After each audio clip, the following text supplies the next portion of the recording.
گجرات کے گاؤں بانٹوا کا نوجوان عبدالستار گھریلو حالات خراب ہونے پر کراچی جا کر کپڑے کا کاروبار شروع کرتا ہے۔ کپڑا خریدنے مارکیٹ گیا، وہاں کسی شخص نے کسی شخص کو چاقو مار دیا، زخمی زمین پر گر کر تڑپنے لگا۔ لوگ زخمی کے گرد گھیرا ڈال کر تماشا دیکھتے رہے، وہ شخص تڑپ تڑپ کر مر گیا۔ نوجوان عبدالستار کے دل پر داغ پڑ گیا، سوچا معاشرے میں تین قسم کے لوگ ہیں: دوسروں کو مارنے والے، مرنے والوں کا تماشا دیکھنے والے اور زخمیوں کی مدد کرنے والے۔ نوجوان عبدالستار نے فیصلہ کیا وہ مدد کرنے والوں میں شامل ہوگا اور پھر کپڑے کا کاروبار چھوڑا، ایک ایمبولینس خریدی، اس پر اپنا نام لکھا، نیچے ٹیلی فون نمبر لکھا اور کراچی شہر میں زخمیوں اور بیماروں کی مدد شروع کر دی۔ وہ اپنے ادارے کے ڈرائیور بھی تھے، آفس بوائے بھی، ٹیلی فون آپریٹر بھی، سویپر بھی اور مالک بھی۔ وہ ٹیلی فون سرہانے رکھ کر سوتے، فون کی گھنٹی بجتی، یہ ایڈریس لکھتے اور ایمبولینس لے کر چل پڑتے۔ زخمیوں اور مریضوں کو ہسپتال پہنچاتے، سلام کرتے اور واپس آ جاتے۔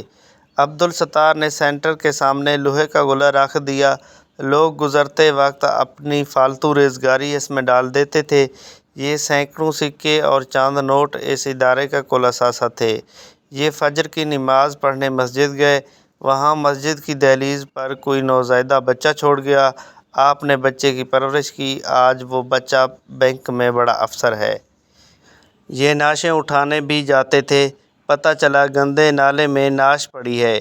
یہ وہاں پہنچے، دیکھا لواحقین بھی نالے میں اتر کر نعش نکالنے کے لیے تیار نہیں۔ عبدالستار ایدھی نالے میں اتر گیا، نعش نکالی، گھر لائے، غسل دیا، کفن پہنایا، جنازہ پڑھایا اور اپنے ہاتھوں سے قبر کھود کر نعش دفن کر دی۔ بازاروں میں نکلے تو بے بس بوڑھے دیکھے، پاگلوں کو کاغذ چنتے دیکھا، آوارہ بچوں کو فٹ پاتھوں پر کتوں کے ساتھ سوتے دیکھا، تو اولڈ پیپل ہوم بنا دیا، پاگل خانے بنا لیے، چلڈرن ہوم بنا دیا، دسترخوان بنا دیے۔ عورتوں کو مشکل میں دیکھا تو میٹرنٹی ہوم بنا دیے۔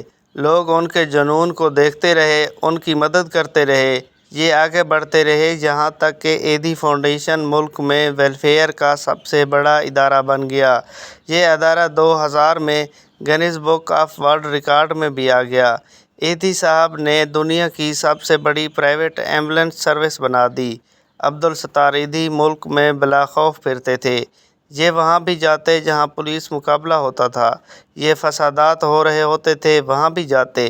پولیس، ڈاکو اور متحارب گروپ انہیں دیکھ کر فائرنگ بند کر دیا کرتے تھے۔ ملک کا بچہ بچہ قائد اعظم اور علامہ اقبال کے بعد عبدالستار ایدھی کو جانتا ہے۔ ایدھی صاحب نے 2003 تک گندے نالوں سے 8000 نعشیں نکالیں، 16000 نوزائیدہ بچے پالے، انہوں نے ہزاروں بچیوں کی شادیاں کرائیں۔ یہ اس وقت تک ویلفیئر کے درجنوں ادارے چلا رہے تھے۔ لوگ ان کے ہاتھ چومتے تھے، عورتیں زیورات اتار کر ان کی جھولی میں ڈال دیتی تھیں، نوجوان اپنی موٹر سائیکلیں سڑکوں پر انہیں دے کر خود وین میں بیٹھ جاتے تھے۔ عبدالستار ایدھی آج اس دنیا میں نہیں ہیں، مگر ان کے بنائے ہوئے فلاحی ادارے دکھی انسانیت کی خدمت میں مصروف ہیں۔ اللہ پاک ایدھی مرحوم کو جنت الفردوس میں اعلیٰ مقام عطا فرمائے، آمین۔